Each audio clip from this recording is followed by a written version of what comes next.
if there's anybody listening that feels like they've got growth challenges, they have people problems, or unsure about certain moves they want to make forwards for their business, Yep. and they fit between 1 to 50, then there's an opportunity where the Mastermind can help and support them. Yep. On the 23rd of November, you've got a taster event where we are inviting businesses from the region.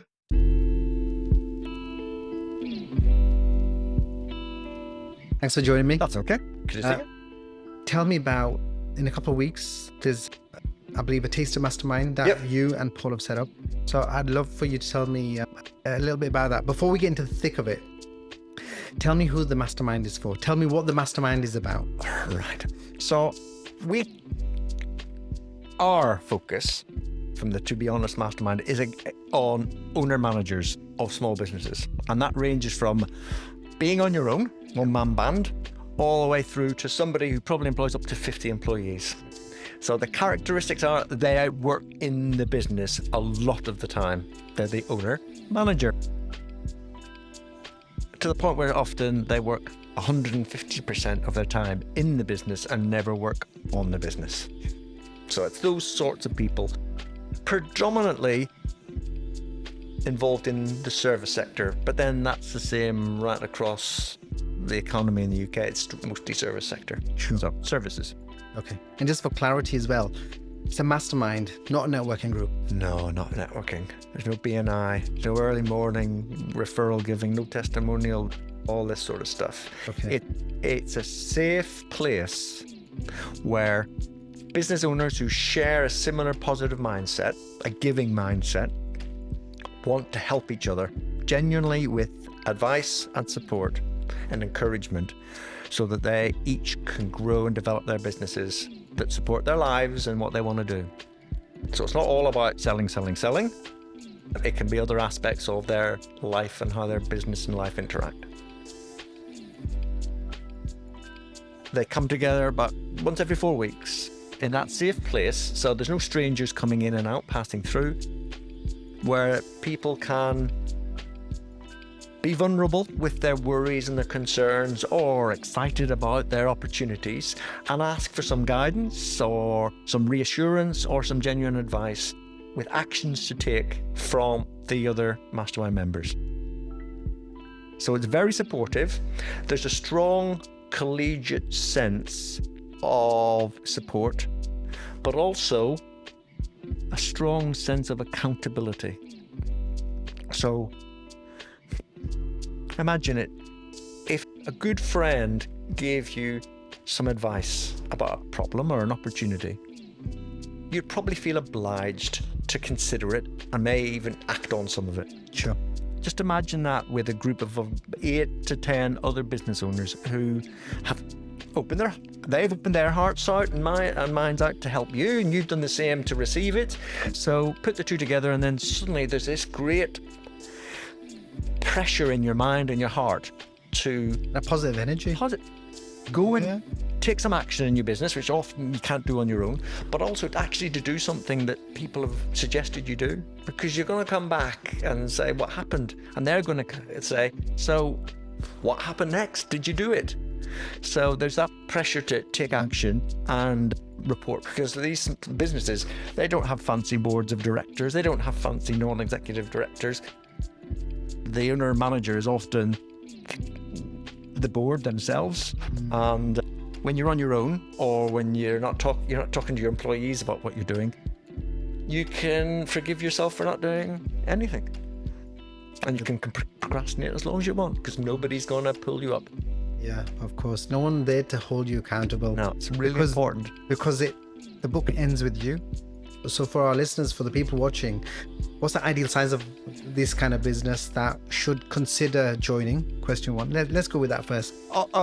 From one-man bands through to about, I'm using 50 as a nice limit, 50 employees. But if you've got 55, that doesn't... That's just indicative, as opposed to not hundreds and hundreds. Fine. And what are the 3 main areas? What are the areas that you really help with? Things that come up most often are marketing and selling their product or services. because they're not selling enough. Okay. And that usually comes through as not enough money in the turnover, which usually feeds through to not enough money in the owner manager's pocket. Sure, money problems. Directly. So we're not selling enough, not promoting enough. So that's the first area. And the help is all about how to position themselves, what their offer is, what markets or sectors they should be going for, what's their sales process if they have one, or what technology do they need to manage their pipeline, if at all. If they're using salespeople, how to educate and train them. So a whole host of things around that they get support. That's the first one. Second one is people, employees, or third-party contractors. And it's usually problems around management and leadership.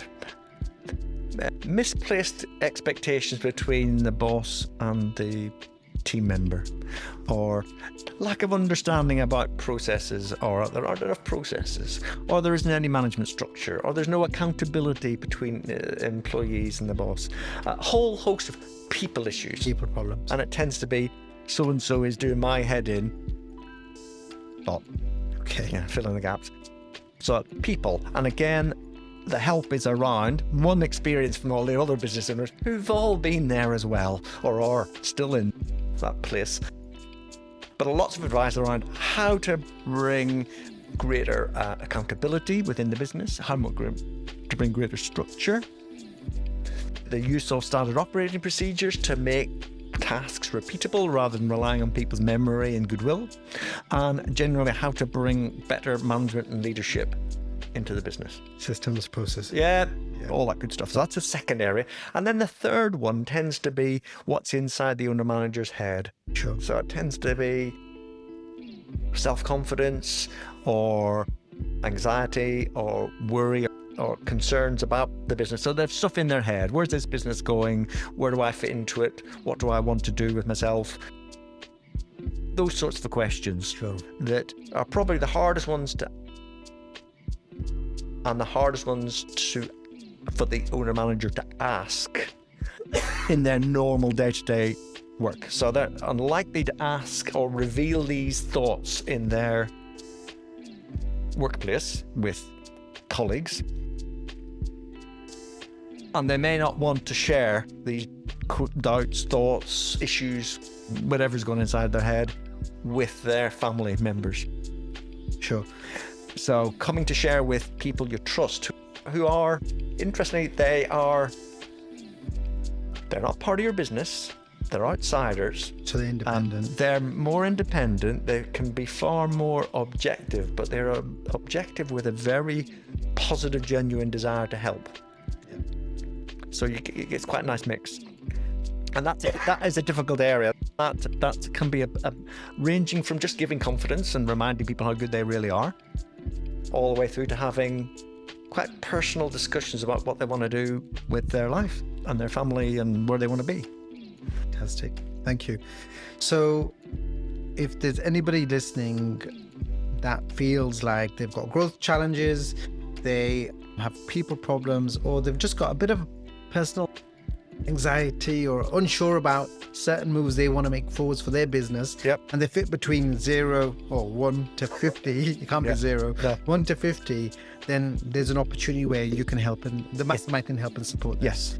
And I know, because I'm talking at the taster event on the 23rd of November, you've got a taster event where we are inviting businesses from the region to come and experience it. So tell me, what can one expect from this taster event? So the taster will have a few speakers. Yourself, Paul, and myself will be talking about a range of things that business owners will find useful, like selling, the use of video, and how they can often find themselves in the owner's trap, where they're doing everything, doing all the sales, handling all the customers, dealing with people problems all the time, and they constantly go round and round like a little mouse on that wheel that goes around. So how can they escape that trap and actually make the business scalable?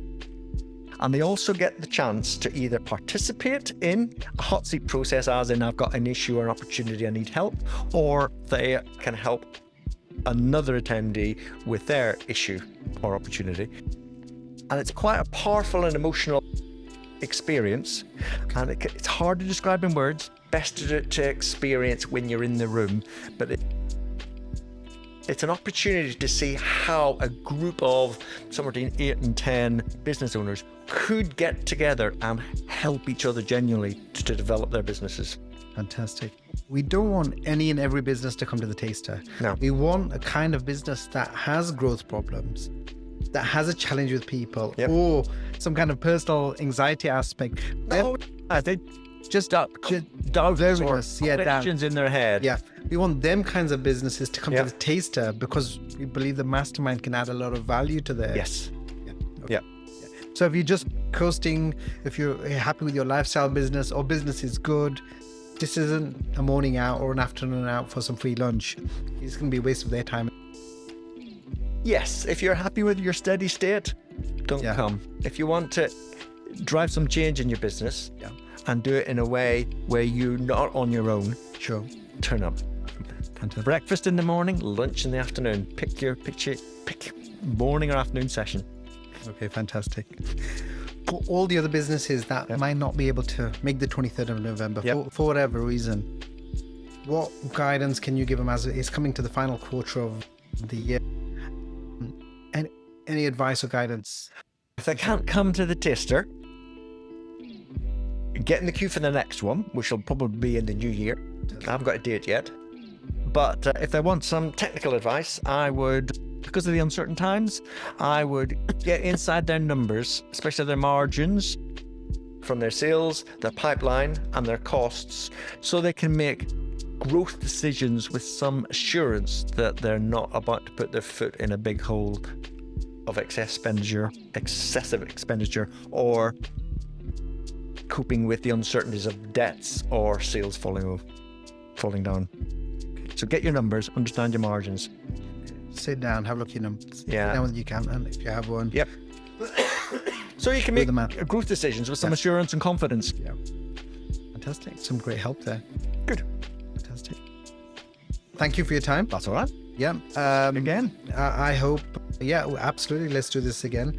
And once again, look forward to, I'm excited about the 23rd of November. That should be great.